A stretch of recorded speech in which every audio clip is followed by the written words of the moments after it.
अस्सलाम वालेकुम व्यूअर्स, मैं हूं सुल्तान। आज मेरे किचन में बनी है बहुत ही मज़ेदार सी मसूर की दाल की खिचड़ी। ये देखें कितने ज़बरदस्त लग रहे हैं। राइस देखें कितने अच्छे खिले खिले बने हैं।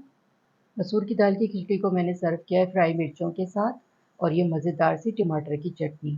फ्राई मिर्चों की वीडियो आप देख सकते हैं मेरे चैनल पे और चटनी मैंने खिचड़ी के साथ ही बनाई है, तो वो भी देख सकेंगे आप वीडियो में। मैं आपको टेस्ट करके बताती हूँ कैसी बनी है मसूर की दाल की खिचड़ी। ये मज़ेदार सी टमाटर की चटनी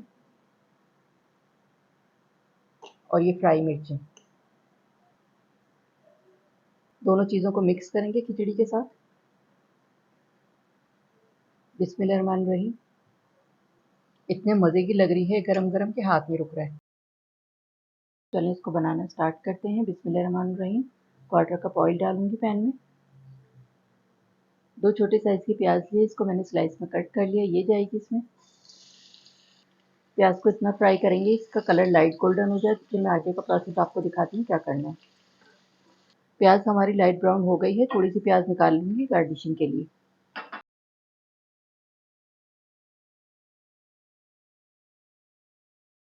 अब इसमें जाएगा साबुत गरम मसाला, 7-8 काली मिर्चें, 6 लौंगे, हाफ टी स्पून ज़ीरा, 1½ टेबल स्पून लहसुन अदरक का पेस्ट है, ये जाएगा इसमें।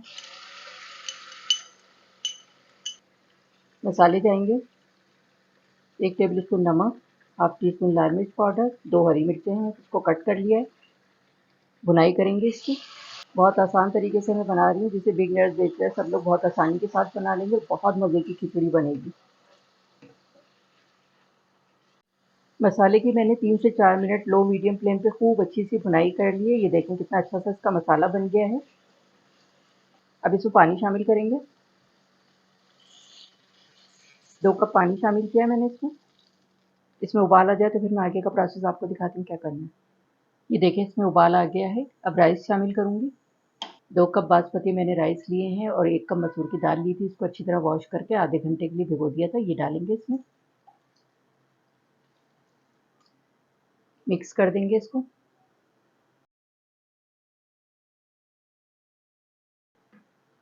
ये देखिए मैंने इसको मिक्स कर दिया है। पानी राइस से 1 इंच ऊपर होना चाहिए तो बिल्कुल सही बन जाते हैं। नमक टेस्ट करूँगी इसका मैं। नमक मुझे कम लग रहा है, हाफ टी स्पून नमक और डालेंगे, फैला के डालेंगे। अगर पानी ज़्यादा हो जाए तो थोड़ा सा निकाल लें, अगर कम हो जाए तो थोड़ा सा डाल लें। 1 इंच ऊपर होना चाहिए तो बिल्कुल सही बन जाते हैं। मिक्स कर देंगे। अब इसमें उबाल आ जाएगा, पानी ड्राई हो जाएगा तो फिर मैं इसको दम पे रखूँगी। राइस का पानी ड्राई हो गया है। 1 सर्विंग स्पून ऑयल डालूंगी, ऊपर से फैला के डालेंगे इस तरह से और इसको रखूँगी अब मैं हल्की आँच पे दम पे। तवा नहीं रख रही हूँ तो मैं हल्की आँच पे रख रही हूँ, अगर तवा रखती हूँ तो लो मीडियम फ्लेम पे रखती हूँ। चलें अब इसको मैं रख रही हूँ 20 मिनट के लिए दम पे, ताकि खूब अच्छी सी खिचड़ी दम आए। नरम नरम खिचड़ी अच्छी लगती है। हल्की आँच पे मैं इसको दम पे रख रही हूँ 20 मिनट के लिए। 20 मिनट के बाद मैं डिश आउट करके आपको दिखाती हूँ। खिचड़ी को मैंने दम पे रख दिया है। अब मज़ेदार सी एक टमाटर की चटनी तैयार करेंगे, जिससे खिचड़ी का टेस्ट और बढ़ जाएगा, मज़ेदार सा लगेगा। टमाटर की चटनी बनाने के लिए मैंने 3-4 जवे लहसुन के लिए हैं, इसको मैंने लंबाई में कट कर लिया है। 3 मीडियम साइज़ के मैंने टमाटर लिए, इसको छोटा-छोटा कट कर लिया है। हाफ लेमन जूस, 3 हरी मिर्चें, गार्लिक, टमाटर,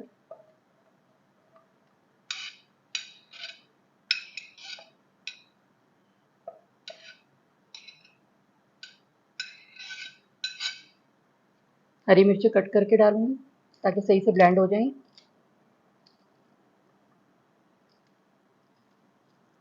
half lemon juice, half tea spoon नमक, 1 टीस्पून कुटी हुई लाल मिर्च, थोड़ा सा पानी डालेंगे इसमें। 3-4 टेबल स्पून पानी शामिल किया है इसमें मैंने। अब इसको करेंगे ब्लेंड। चटनी को मैंने ब्लेंड कर लिया है, चटनी तैयार हो गई है। ये देखें। चलें इसको निकालते हैं। खिचड़ी के साथ सर्व की जाने वाली मज़ेदार सी ये टमाटर की चटनी है। खिचड़ी को मैंने 20 मिनट के लिए दम पे रखा था, हल्की आंच पे। खिचड़ी दम आ गई है, 20 मिनट हो गए हैं। ये देखें राइस खड़े खड़े हो जाते हैं जब दम आ जाते हैं। चले मैं डिश आउट करके आपको दिखाती हूँ। खिचड़ी हो गई है तैयार। चले मैं इसको डिश आउट करती हूँ। ढकना खोलते इतनी ज़बरदस्त किस्म की खुशबू आई है, बहुत ही ज़बरदस्त किस्म की सौंधी सौंधी खिचड़ी बनी है। ये देखें राइस देखें कितने अच्छे खिले खिले बने। जी, तो ये थी हमारी बहुत ही मज़ेदार सी मसूर की दाल की खिचड़ी, बहुत ही टेस्टी बनी है और आप देख सकते हैं इसकी फाइनल लुक कितनी ज़बरदस्त लग रही है। मसूर की दाल की खिचड़ी को मैंने सर्व किया है फ्राई मिर्चों के साथ और ये मज़ेदार सी टमाटर की चटनी। फ्राई मिर्चों की वीडियो आप देख सकते हैं मेरे चैनल पे, खीरे के साथ बहुत मज़े की लगती है ये। उम्मीद करती हूँ आपको मेरी ये रेसिपी पसंद आई होगी। अगर रेसिपी अच्छी लगी हो तो मेरे चैनल को लाइक करें, सब्सक्राइब करें। बराबर में जो ये बेल का आइकॉन है इसको ज़रूर प्रेस कीजिएगा। इससे हर नई आने वाली वीडियो का नोटिफिकेशन आपको मिलेगा और मज़े-मज़े की रेसिपीज़ आपको देखने को मिलेंगी। वीडियो को फैमिली एंड फ्रेंड्स में शेयर करना मत भूलिएगा। वीडियो देखने का शुक्रिया। अल्लाह हाफ़िज़।